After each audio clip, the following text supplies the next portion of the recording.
Contextual presents. Indonesia ini kayak Israel juga dalam beberapa hal. Oh.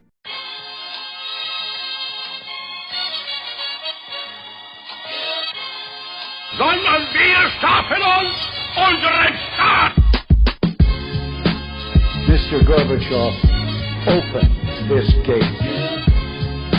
Together, we will make America great again. Sudah cukup bagi kita untuk mengatakan bahwa winter is coming. Selamat datang di podcast Bebas Aktif episode ke-67. Yoi, balik lagi bareng gua Hafiz yang membuka podcastnya. Yoi, hari ini podcast Bebas Aktif bakal ditemenin sama gua, Mas Sofwan dan Mas Abid. Bertiga aja ya. Tapi sebelum itu ada ucapan dari kontekstual. Halo. Mas Sofwan mungkin ada mau ucapan sesuatu? Ya, selamat Hari Raya Idul Fitri, mohon untuk yang merayakan dan mohon maaf lahir dan batin ya untuk semuanya. Mantap. Semoga ibadahnya. Ya, kemarin gimana nih Lebaran di Perancis gimana, Bit? Ya, cukup tidak ada hingar-bingar ya. Gak ada takbiran sedih. Waktu malam takbiran itu hening gitu. Tapi gara-gara hening itu mungkin bisa tapi jadi kayaknya Allah Subhanahu wa taala. Luar biasa. Jadi sekarang kita manggilnya Ustadz Abid. Jangan dong. Gus kan? Udah dipanggil Gus kan? Oh iya, Gus. Jangan dibuka di sini dong. Malu gue. Iya. Oke. Gimana Mas? Gimana? Tapi yang sepi nggak cuma di Prancis kan Lebaran, di Indonesia juga nggak seperti biasanya ya, Nifis ya. Iya.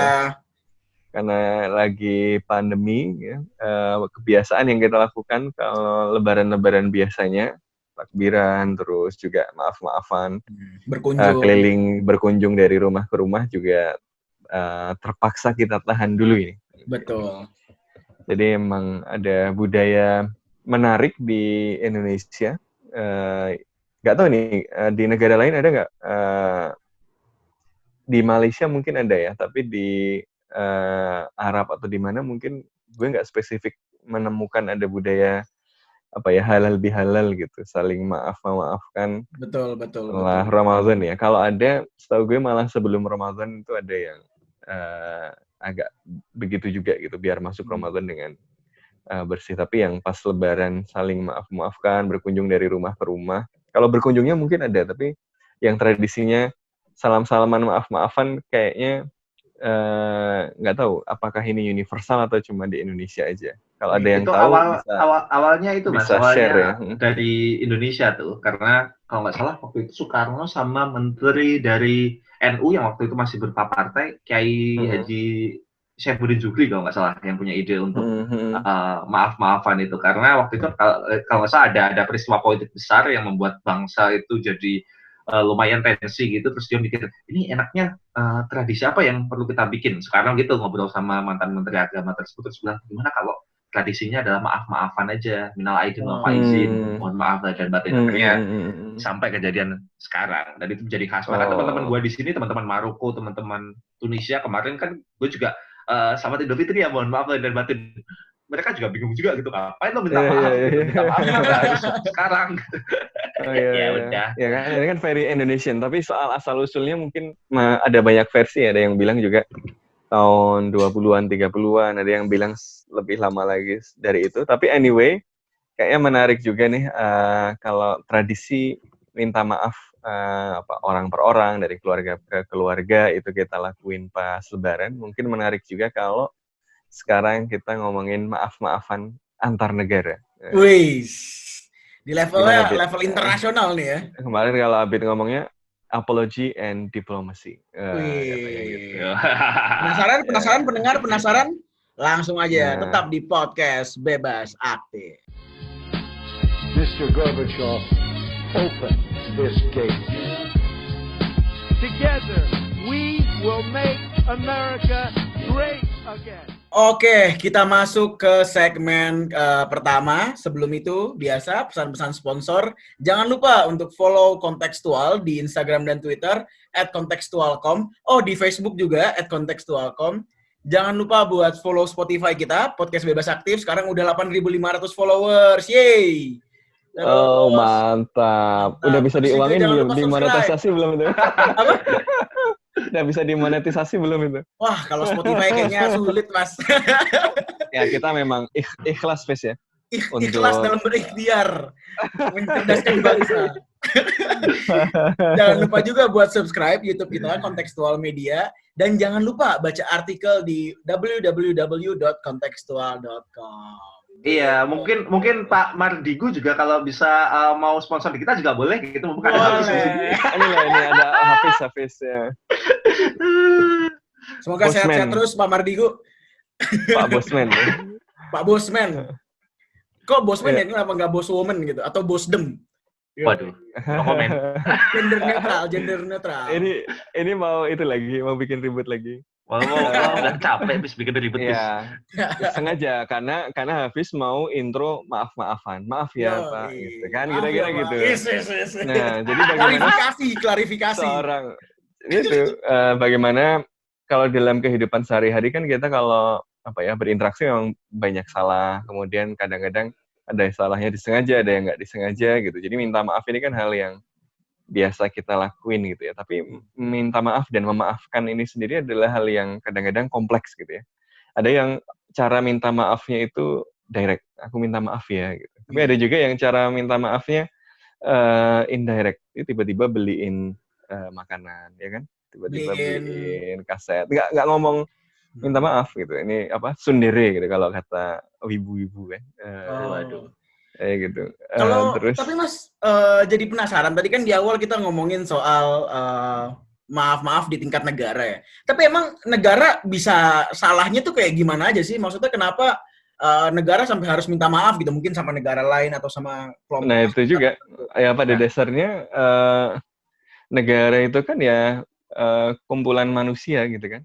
Ya kayak ini kalau kita ambil analogi yang sama ya, kias yang sama kayak Morgenthau bilang bahwa ya pada dasarnya politik internasional itu ya politik, dia manifestasi dari relasi sosial manusia juga gitu ya. Karena politik itu di segala level adalah struggle of power, maka politik internasional juga struggle of power. Ya kira-kira begitu juga kalau kita analogikan ke hubungan manusia yang lain kan. Manusia kan nggak cuma saling pukul-pukulan, tapi juga mukul habis itu minta maaf ya kan. Habis itu nggak sengaja mukul atau apa gitu. Kadang-kadang juga ada minta maaf. Ada hubungan yang dibangun dengan maaf-memaafkan ini juga. Jadi kayaknya menarik juga untuk melihat tadi. Kalau di level individu saja sekompleks itu untuk meminta maaf atau untuk memaafkan. Itu ada yang dosamu tidak terampuni gitu, saya tidak akan memaafkanmu gitu kan, semua laki-laki atau semua perempuan jahat semua, kira-kira ada yang begitu. Di level negara ya barangkali lebih kompleks juga ini bagaimana permintaan maaf dan pemaafan ini mempengaruhi hubungan internasional. Mungkin Abid bisa ngasih contoh nih, Bid, negara yang soal maaf-memaafkan ini jadi isu penting dalam hubungan internasionalnya. Ya, pada dasarnya kan urusan maaf-memaafkan ini kan urusan unfinished business ya, Fes. Kayak kita pasti pernah punya pengalaman unfinished business dengan seseorang atau multiple orang. Maksudnya tidak relate. Maksudnya tidak relate. Jadi bagaimana unfinished business itu menjadi persoalan di hubungan internasional karena pada dasarnya dan umumnya ini terjadi karena perang. Jadi perang merupakan masalah paling, kalau bisa dibilang sih salah satu masalah paling utama dan paling sering muncul di sejarah dunia bersama dengan pandemik kalau kata Albert Camus. Jadi perang dan pandemik itu dua masalah yang selalu muncul. Cuma yang melibatkan manusia secara langsung itu kan perang.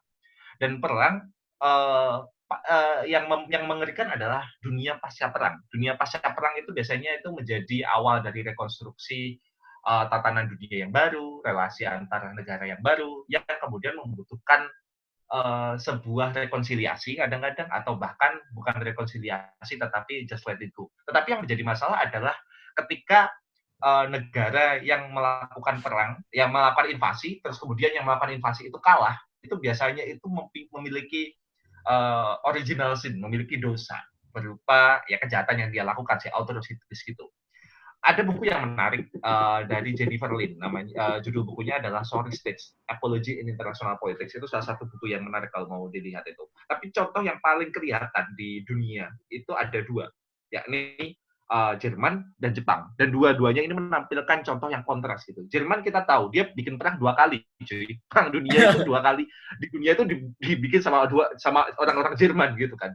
Nah, dan kejahatan perangnya juga luar biasa. Kalau kita lihat ya hanya dari Holocaust, tapi kalau kita lihat di Polandia, di Perancis, di Rusia, Inggris, sebagian di Afrika, di Rusia juga kejahatan perang dari Nazi luar biasa besar. Tapi bagaimana kemudian Jerman melakukan permintaan maaf pasca perang dunia itu yang menarik gitu. Mereka nggak denial gitu, karena semua orang pernah disakiti oleh Jerman dan itu menjadi beban buat dia sehingga ya di-embrace saja. Ini ada masalah yang benar-benar harus diakui. Tetapi caranya tidak seperti waktu dia kalah perang dunia ke-1. Waktu perang dunia 1 kan mereka kan dituding kalah, tetapi kemudian dihakimi kan sama negara-negara pemenang itu di Istana Versailles. Dan kemudian akhirnya disuruh untuk bayar ini perjanjian Versailles bayar reparasi perang ya. Iya. Nah, itu kan akhirnya justru menjadi modal kebangkitan dari Nazi. Nah, pasca perang dunia merasa dipermalukan ya. Jadi bagaimana nah, Jerman berusaha untuk mencari cara. Jerman dibantu oleh negara-negara sekutu pemenang perang juga dibantu untuk bagaimana caranya untuk memulihkan Jerman, tetapi pada saat yang sama juga ada makna simbolis dan mungkin material juga yang membuat dosa-dosa di masa silamnya itu terampuni gitu. Makanya dikenal dengan transitional justice, kedamaian, keadilan transisional, di mana mencoba untuk melakukan peralihan yang mulus ketika perang dan setelah perang dan tidak menghasilkan situasi yang hostile dan menimbulkan dendam satu sama lain. Nah, biasanya biar move on pelan-pelan lah ya. Move on pelan-pelan. Move on pelan-pelan itu cara paling ampuh untuk move on. Nah, jadi dengan cara Jerman itu kemudian para pelaku atrocities, terutama orang-orang Nazi itu kemudian diadili kan. Yang Holocaust trial itu kan di Nuremberg tuh. Itu dibikin secara setransparan mungkin dan dilakukan dengan integritas yang sebaik mungkin gitu, disaksikan oleh pengadilan yang fair gitu. Habis itu yang dilakukan oleh Jerman ada yang sifatnya memberikan kompensasi material, terutama kepada korban Holocaust. Yang paling utama itu kepada korban-korban Holocaust. Dan kemudian ke negara-negara yang lain yang mungkin terkena dampak luar biasa. Nah, kemudian setelah itu secara simbolik juga diungkapkan sama kanselir-kanselir Jerman. Dan ini over the years. Dan yang dilakukan oleh Jerman menariknya adalah mereka bagaimana dengan tidak mempermalukan diri banget adalah dengan cara menautkan permintaan maaf di masa silam itu dengan keberhasilan mereka setelah bangkit dari kekalahan perang. Jadi mereka selalu mencoba untuk membuat kedua hal itu dalam narasi yang sama gitu. Yang menarik juga itu ketika kanselirnya adalah Gerhard Schröder. Gerhard Schröder itu meminta maaf kepada dunia atau kepada korban perangnya Jerman itu dengan cara mengatakan bahwa ya kita meminta maaf, tetapi kita juga memperingati bahwa bahwa tanggal ini, ya ini tanggal kemenangan itu terhadap Jerman. Jerman itu dikatakan bahwa ini merupakan tanggal pembebasan Jerman dari kekangan fasisme. Gitu. Betul. Jadi dia tidak membuat Jerman itu sebagai yang salah, tetapi yang salah itu Nazi fasisme, sehingga itu tidak mempermalukan orang-orang Jerman yang mungkin tidak punya kaitan dengan Nazi, gitu. Yang ini merupakan menurut gue pembelajaran yang paling penting didapat dari Jerman terkait memaafkan ini dari Perang Dunia ke-1 sih. Nah, kalau kasus Jepang ini menarik, tapi kayaknya kalau ngomongin Jepang yang paling pas ngomongin ini Mas Sofwan. Karena silakan. Monggo Mas. Kalau Jepang kenapa Mas? Iya, ya Jepang juga semacam Jermannya kan di Asia Timur ya. Walaupun dia agak beda kasusnya. Jepang ini kan imperialismenya telat ya. Imperialisme Jepang ini muncul belakangan dan ketika imperialisme Jepang lagi tumbuh, tatanan imperialisme yang dari Eropa ini malah justru lagi goyah gitu kan. Jadi Jepang malah menemukan semacam imperatif dari pertumbuhannya ini untuk melakukan ekspansi dan mengambil alih wilayah-wilayah yang sebelumnya dikuasai oleh kekuatan-kekuatan Eropa seperti Inggris di Myanmar dan macam-macam. Makanya kemudian dia dari tahun 30-an kan orang-orang nasionalis Indonesia sudah tahu bahwa sebentar lagi ini karena imperialisme Jepang yang tumbuh ini akan muncul perang Pasifik. Ini Soekarno kan nanti diadili gara-gara pidato yang memperingatkan dan mengatakan wahai kolonialis dan imperialis gitu ya. Sebentar lagi itu akan terjadi perang Pasifik ya. Ketika perang Pasifik terjadi nanti Samudra Pasifik merah karena darah dan bumi itu bergetar karena dentuman granat, ya pada saat itulah Indonesia akan merdeka. Kira-kira gitu. Jadi Soekarno ngomong begitu, nanti dia akan nah basisnya itu kan dari pemahaman geopolitik bahwa saat ini nggak bisa dihentikan, ini nanti akan ada konflik antara kekuatan-kekuatan status quo Eropa dengan kekuatan Jepang yang lagi tumbuh. Dan akhirnya benar tahun 40-an mulai terjadi ekspansi Jepang ya, dan membawa retorika Asia Timur Raya itu. Ya tentu korbannya ya paling dekat-dekat dulu kan sama Jepang. Ekspansi itu kan pasti geografis dulu. Makanya ya Korea, Cina di wilayah Manchuria, Jepang kan bikin Yen Block ya, dia bikin negara boneka di sebagian wilayah Cina yang kemudian digunakan untuk menyuplai bahan baku. Di pas periode ini kan banyak kekejaman yang dilakukan, kayak salah satu yang terkenal itu pembantaian Nanking ya. Nanking. Itu yang ada fotonya samurai, terus korbannya itu didudukin gitu ya, kneeling gitu untuk kemudian dipotong kepalanya. Jadi ya memang ekspansi ini dilakukan dengan kekuatan militer yang besar dan tentu kekejaman yang luar biasa. Makanya sampai sekarang itu masih jadi trauma yang luar biasa kan. Makanya cuma bedanya sama Jerman yang meminta maaf, ini di Asia Timur ini kayaknya masih sulit meminta maaf ini orang-orangnya gitu kan. Masih masih rutin misalnya politisi Jepang untuk mengunjungi kuil yang dianggap sebagai tempat tempat bersemayamnya tokoh-tokoh pahlawan perang Jepang, termasuk juga ya tokoh pahlawan perang Jepang pada masa Dainippon ya, pada masa imperialisme Jepang itu menyebar kemana-mana, Hakko Ichiu itu. Jadi ini oleh yang lain, oleh Cina atau oleh Korea, ini dianggap sebagai ini udah jahat ya, kejam, kok masih dipuja-puja juga gitu. Jangan-jangan Jepang memang nggak pernah minta maaf, nggak pernah merasa bersalah bahwa dia sudah melakukan kejahatan kepada kita nih gitu. Makanya ini kemudian masih menjadi problem di dalam hubungan internasional di antara negara-negara di Asia Timur itu gitu ya. Makanya sampai sekarang kan ketegangan di antara Cina, Jepang, Korea itu masih tinggi. Mereka itu kan nggak bisa ngumpul kecuali di forum-forum yang dibuat orang lain. Kalau nggak ada ASEAN gitu ya.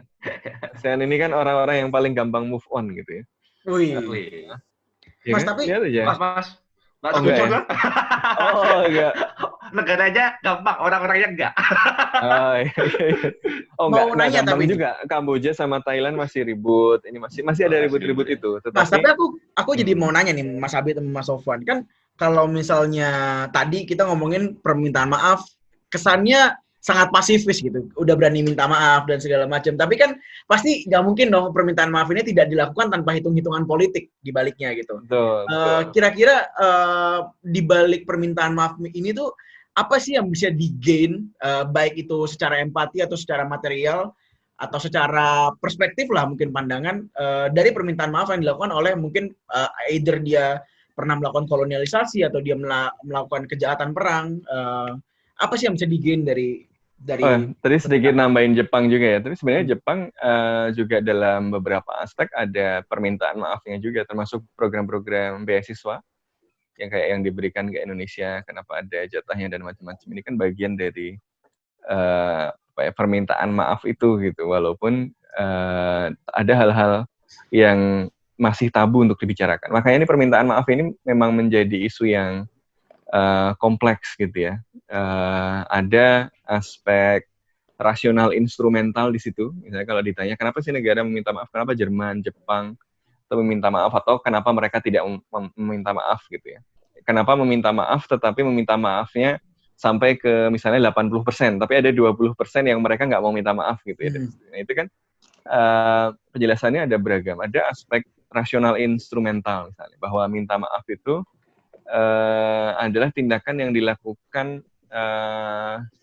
sebagai hasil dari pertimbangan rasional dari aktor. Ya kayak tadi misalnya, kalau saya nggak minta maaf, orang akan melihat saya sebagai ancaman, saya akan memiliki keterbatasan opsi di dalam hubungan internasional di sini. Saya akan sulit melakukan perdagangan, saya akan sulit melakukan kerjasama militer, saya akan sulit mendapatkan investasi dan seterusnya gitu. Sehingga ya saya harus minta maaf. Minta maaf ini adalah sebuah imperatif rasional gitu, sudah kebutuhan dari ya kalau kita mau menjalin hubungan internasional lagi setelah perang, apalagi kita kalah gitu ya, kalah bersalah, dianggap bersalah lagi.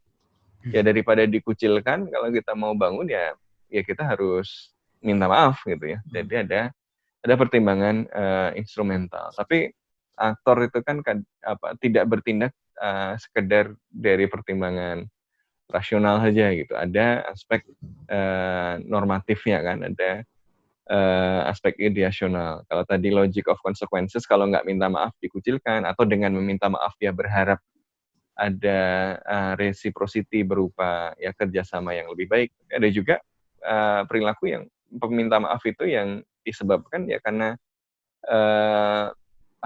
karena ada perubahan cara berpikir tentang apa yang pantas dilakukan dan apa yang tidak pantas dilakukan. Ya, dia menyadari bahwa itu salah gitu ya.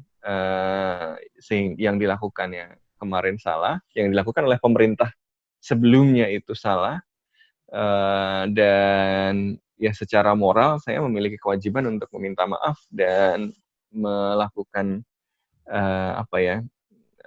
redemption gitu ya, melakukan pertobatan atas kesalahan itu gitu. Jadi ada aspek di logic of appropriateness ya. Nggak pantas kalau kita tidak meminta maaf. Tapi ada juga aspek-aspek yang berkaitan misalnya dengan politik domestik juga gitu ya. Misalnya kadang-kadang jadi sulit meminta maaf karena kalau meminta maaf dia akan membuat si pemimpin politik ini menjadi tidak populer. Gitu ya. Coba AB minta maaf sama Cina. Ya di Jepang dia bisa nggak dipilih lagi langsung kan. Jadi ada aspek-aspek yang memang kompleks di dalam tindakan meminta maaf ini. Jadi yang galau mau minta maaf atau enggak itu nggak cuma kamu gitu ya, nggak cuma kalian gitu kan, negara juga gitu, karena ada banyak faktor di situ.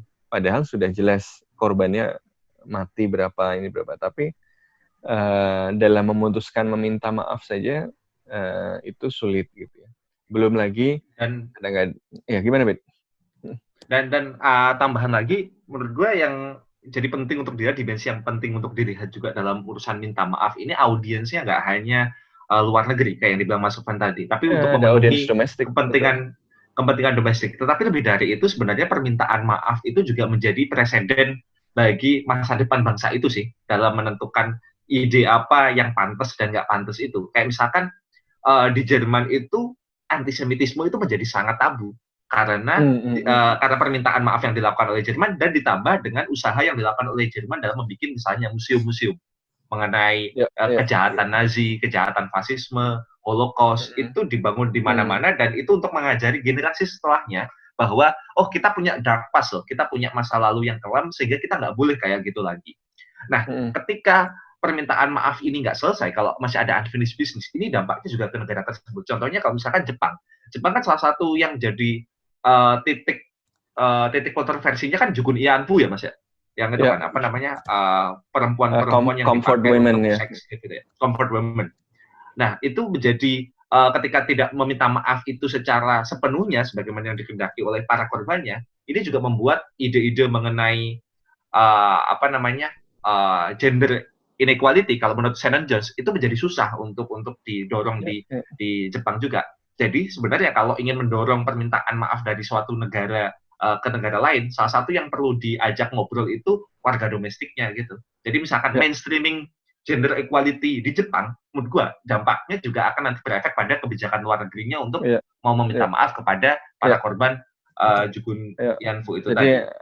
Selain itu juga ada aspek relasional. Kalau tadi kan yang sudah kita omongin logic of consequences, logic of appropriateness, ada audience domestik, tapi juga ada aspek relasional nih antara si negara dengan negara lain. Ini khususnya dalam kasus-kasus kolonial misalnya. Kayak dalam kasus Indonesia itu kan ada misalnya orang kayak Westerling ya, yang kalau versi kita dia melakukan genosida, dia melakukan pembantaian brutal di Indonesia ya. Tapi ya sampai sekarang, sampai meninggal si Westerling tahun 80-an, ya dia masih jadi pahlawan perang, ya masih tidak disebut sebagai penjahat perang dan tidak ada permintaan maaf untuk kejahatan yang dilakukannya gitu. Ini kan karena ada ada relasi kolonial tadi, dan misalnya dengan mengakui kalau yang dilakukan Westerling misalnya adalah kejahatan, berarti tindakan kolonial itu sendiri, sejarah Belanda selama ratusan tahun itu adalah kejahatan juga. Wow. Artinya semua kekayaan Belanda itu hasil kejahatan. Gitu. Ya artinya nanti tuntutannya akan lebih besar lagi gitu. Jadi kadang-kadang ada aspek historis juga gitu. Kalau saya mengakui kesalahan ini, berarti saya mengakui kesalahan-kesalahan yang lebih besar lagi, karena kesalahan yang ini itu bagian yang lebih besar dari sesuatu yang lebih struktural. Ya. Pembantaian yang dilakukan Westerling itu adalah bagian dari upaya kolonialisme Belanda untuk bertahan. Agresi militer Belanda itu bagian dari upaya Belanda untuk bertahan, ya kan? Jadi kalau Belanda minta maaf atas itu, artinya dia mengakui bahwa dia melakukan kejahatan internasional yang ini yang tidak dilakukan oleh Belanda. Mungkin kita akan obrolin nanti kali di sesi berikutnya yang lebih seru. Kayaknya kalau di Indonesia juga nggak cuman soal Indonesia Belanda nih ya, banyak lah yang harus dimaafkan dan diminta maaf. Dan dimintai maaf juga banyak gitu loh. Banyak ya. Jadi kita langsung pindah aja kali ke segmen kedua ya. Indonesia ini kayak Israel juga dalam beberapa hal. Hati-hati Mas. Hati-hati Mas Sofwan. Oke, tetap di podcast Bebas Aktif. Dalam beberapa hal. Ya. Mr. Gorbachev, open this gate. Together, we will make America great again. Oke, sekarang kita masuk nih ke segmen kedua. Tadi sudah ditutup segmen pertama dengan kontroversi, dengan yang kontroversial. Kira-kira itu bagus dijadiin itu, Pis. Itu bagus dijadiin outtakes dari sesi ini gitu, jadi judul gitu. Indonesia kayak Israel. Ramai pasti. Siap. Tapi oke, mungkin langsung bisa dimulai dari Mas Sofwan kali soal menurut gue itu penting Israel gitu. Menurut gue itu refleksi yang penting sih.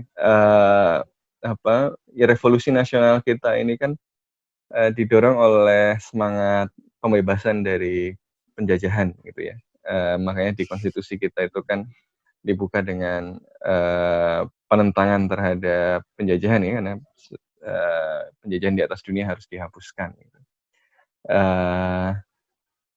Ya, tapi juga barangkali seperti Israel gitu ya, yang dibentuk dari gagasan pembebasan. Zionisme itu kan sebenarnya gagasan politik untuk membebaskan orang-orang Yahudi dari diskriminasi dan penindasan yang dialaminya di Eropa. Gitu ya. Tapi kemudian menjadi, kalau sekarang kita lihat, ya dia menjadi salah satu kekuatan penindas paling brutal di dunia. Gitu.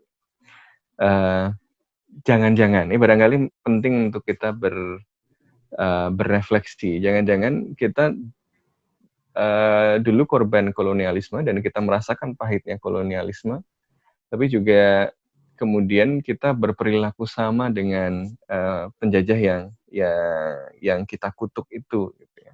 Ini kan lagi ramai soal Black Lives Matter. Sekarang ya banyak yang kemudian mengingatkan kita bahwa kita juga punya masalah itu loh, gitu ya, perlakuan di masyarakat kita maupun perlakuan negara kita pada sebagian masyarakat, misalnya dalam kasus ini Papua misalnya, ini menunjukkan hal yang sama gitu dengan yang dilakukan oleh Belanda, yang kita lawan ya sebagai sistem yang harus dihapuskan di atas dunia. Jangan-jangan kita malah menginternalisasi penjajahan gitu ya, dan menjadi penjajah yang baru. Nah, tapi kayaknya Mas, kalau dalam kasus Indonesia urusan minta maaf dan dimaafkan ini menurut gue berjalan begitu cepat sehingga menjadi sesuatu yang normal. Contoh ya, kayak gue nggak yakin di generasi gue, di generasi Hafiz, dan di generasi kita semua Mas maksudnya. Nah itu kita punya bayangan atau kebencian terhadap kolonialisme itu sebagaimana kakek atau ayah atau ibu kita sih. Kakek nenek atau ayah ibu kita sih. Kayak proses memaafkan itu menjadi cepat walaupun gue nggak pernah ingat. Gue nggak pernah ingat bahwa itu, Jepang dan Belanda pernah meminta maaf langsung ke kita gitu. Bahkan kemarin itu baru kayaknya saya ingat gue cuma baru kemarin kan ketika Raja Belanda ke Indonesia terus meminta maaf atas kejahatan di masa lalu. Meskipun kita nggak tahu yang mana yang dia maksud ya. Tetapi proses memaafkan itu berlangsung begitu cepat dan itu juga berlaku. Tapi di satu sisi itu juga berlaku ketika kita berurusan dengan Timor Leste misalkan.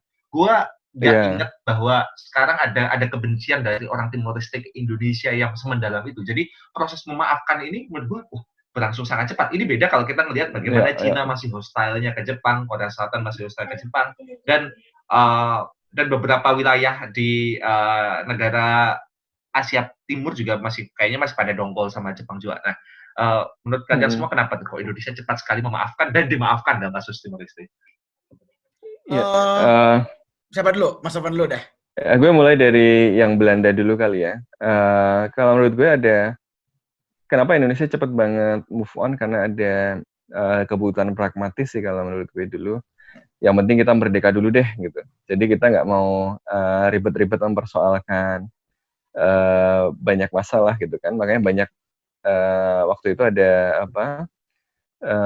perjanjian di Renville misalnya yang oleh faksi-faksi kiri dianggap sebagai kompromi terhadap kekuatan imperialis dunia gitu kan. Nanti musuh kemudian kecewa dengan itu dan mendorong peristiwa Madiun ya 1948. Ya Bid ya, Madiun kan Bid.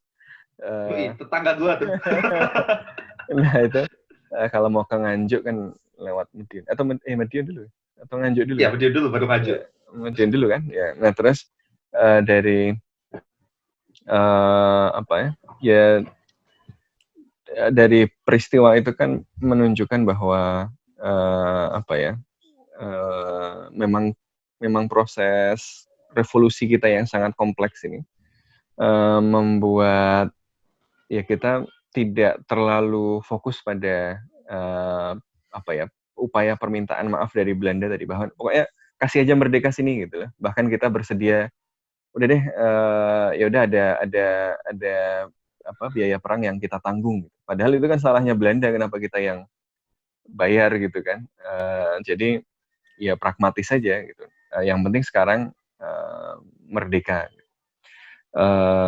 Termasuk juga dengan Jepang gitu ya.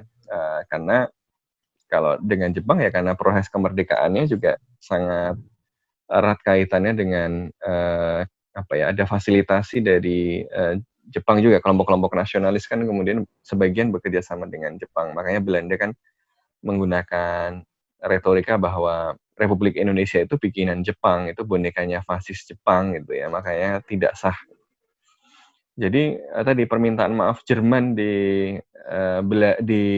Eropa itu juga digunakan Belanda untuk melanjutkan kolonialismenya di Indonesia gitu. Jadi maaf ini memang masalah yang kompleks gitu. Siapa salah apa sama siapa dan apa konsekuensinya itu juga bisa macam-macam gitu ya. Jadi menurut gue ada pragmatisme yang harus diambil pada waktu itu mengingat posisi Indonesia yang lemah yang membuat kita nggak menjadikan pengalaman traumatik, kejahatan-kejahatan traumatik itu sebagai bagian dari kebijakan luar negeri yang harus dikejar. Gitu. Jadi karena prioritasnya lebih ke dalam bagaimana mengkonsolidasikan kita sebagai sebuah nation gitu. Instead of gimana kita bisa meminta permintaan maaf dan seterusnya, itu urusan nantilah gitu ya. Nah kemudian ada barangkali itu juga yang terjadi di Timor Leste gitu loh. Indonesia keluar dari Timor Leste, tapi Timor Leste ini kan ada realitas geopolitik yang nggak bisa dipungkiri, dia itu di dalam Indonesia. Maksudnya dia itu di dalam batasnya itu semuanya wilayah Indonesia gitu ya. Satu-satunya yang dekat selain Indonesia itu namanya Australia, yang juga dia nggak bisa andalkan sepenuhnya untuk dipercayai gitu. Ya mau nggak mau dia harus move on gitu loh. Kalau dia terus ngomong Indonesia dulu begini minta ini minta itu, sementara dia butuh banyak hal juga dari Indonesia. Dia kalau menurut gue sih ada pertimbangan itu yang membuat para pemimpin Timor Leste dan masyarakat Timor Leste, seberapa dongkolnya pun mereka pada Indonesia, ya ini realitas geopolitik, realitas politik internasional yang harus dihadapi, dan untuk survive kita harus punya hubungan baik sama Indonesia. Ya udah dijalanin aja. Seperti itu juga yang dialami oleh Indonesia kayaknya gitu loh. Ya udah kita sebel banget sama Belanda, tapi ya gimana lagi, ini realitas politik yang harus kita hadapi sekarang, kita move on. Kita nggak punya kemewahan kayak Amerika Serikat atau Inggris gitu ya, untuk menuntut Jerman gitu, atau menuntut Jepang sebagai pemenang perang. Kita berhasil mengusir penjajah, tapi kita bukan pemenang perang dunia. Timor Leste berhasil mengusir Indonesia, tapi juga secara material masih lebih lemah daripada Indonesia. Gitu. Jadi ya move on aja lah. Yang penting kita sudah bebas sekarang gitu. Yang lalu biarlah berlalu gitu. Walaupun masih dongkol juga sebenarnya barangkali. Dan mungkin ya kalau di level yang lebih simbolis ya Mas, di level kayak individunya. Kebetulan kan Indonesia pas dia merdeka, Indonesia digantikan pemimpinnya dengan yang cukup pandangannya positif ke Timor Leste, kemerdekaan Timor Leste, ke Habibie gitu. Ibaratnya kalau misalnya Timor Leste merdeka di saat Soeharto lagi kuat-kuatnya mungkin 80-an, mungkin situasinya akan berbeda gitu. Kalau zaman Soeharto nggak merdeka. Nah, makanya situasinya akan berbeda karena ada terus, dan Sana Gusmaunya juga kayak punya hubungan yang positif dengan Habibie dan orang-orang yang ada di sekitarnya, membuat hubungannya jadi lebih baik sih pas transisinya. Kalau aku sih melihatnya gitu, kalau misalnya dia merdeka ini poin menarik juga nih. Kayak hubungan dengan Indonesia itu beda sama hubungan dengan Soeharto. Soeharto jatuh, dia merdeka, ya udah itu dulu salahnya Soeharto ya kan. Kayak juga Jerman gitu. Hitler. Ya betul. Jerman jahat gitu. Tapi sekarang Jerman yang sekarang ini bukan Jerman yang itu. Betul. Orang-orang Jerman setelah Hitler pun mengutuk Hitler gitu kan. Iya. Dan makanya jadi lebih gampang dimaafkan. Gitu. Iya, yang salah Hitler, yang salah Soeharto gitu kan. Nah, salah satu yang menarik itu soal minta maaf tuh ternyata tanggal 12 Maret tahun 2000 itu jadi kunjungan pertamanya Presiden Indonesia ke Timur yang sudah merdeka. Dan kebetulan Presiden kita waktu itu adalah Gus Dur yang sangat progresif. Dan dia itu bilang, bahwa saya mau minta maaf atas kejadian yang telah terjadi di masa lalu kepada para korban dan keluarga korban khususnya di insiden Santa Cruz. Nah, permintaan maaf itu rasa-rasanya menjadi pave the way untuk hubungan Indonesia selanjutnya dengan Timor Leste sekarang. Nah, kalau teman-teman pendengar ini atau mungkin Mas Sofa dan Hafiz juga yang belum nonton Netflix Sergio, itu bagus banget, dan itu ada scene mengenai Sanana Gusmao minta si Sergio itu diplomat PBB yang dulu terkenal banget karena membantu memerdekakan Timor Leste meninggal di Irak gitu. Nah, dia itu Sanana Gusmao itu minta ke Sergio untuk menyuruh Sergio bilang ke Gus Dur kalau Indonesia harus minta maaf gitu. Cuma kalau di Netflix itu dibilang bahwa Gus Durnya nggak mau gitu, dan Gus Durnya dibikin agak beda banget sama Gus Dur yang real gitu menurut gua sih.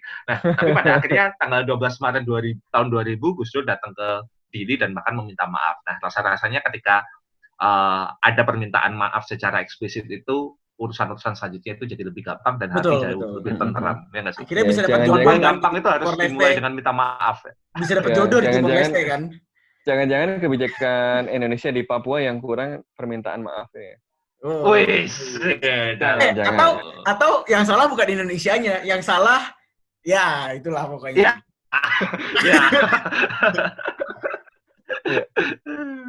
Apa sih nggak punya takut ya akhir-akhir ini ya? Iya, jadi ya itu tadi memang pada akhirnya hubungan minta maaf atau dimaafkan ini memang isu yang kompleks ya, masing-masing negara dan hubungannya dengan negara lain itu sangat unik ini walaupun dia berada dalam rentang sejarah yang sama gitu. Jadi memang ada banyak faktor yang berkelindan di situ, ada faktor pragmatisme, perhitungan rasional, logic of consequences tadi, ada logic of appropriateness, ada soal pergantian rezim, ada juga soal audience domestik. Jadi memang kayaknya menarik kalau dilihat satu persatu dari kasus. Tapi anyway ini isu yang penting banget karena di HI juga belakangan ada diskusi tentang emotive turn gitu, ada titik balik untuk mengkaji emosi di dalam HI yang itu mempengaruhi hubungan internasional. Kayaknya memaafkan ini menjadi topik penting juga gitu ya, dan kayaknya sudah saatnya kita meminta maaf karena sudah mau cabut nih. Gimana, Fis? Iya, betul. Dan untuk menutup kita boleh mengingat salah satu kutipan dari filsuf favorit gue, Soren Kierkegaard. Kata dia adalah life must be understood backward, but must be lived forward. Oke. Jadi selesaikannya di masa lalu untuk hidup dengan lebih baik di masa mendatang. Iya, makanya emailnya Abid ada forward-forwardnya, Bid. Bisa terima di sini dong. Di teror gue. Ya, thank you. Minta maaf semuanya. Mohon maaf lahir dan batin.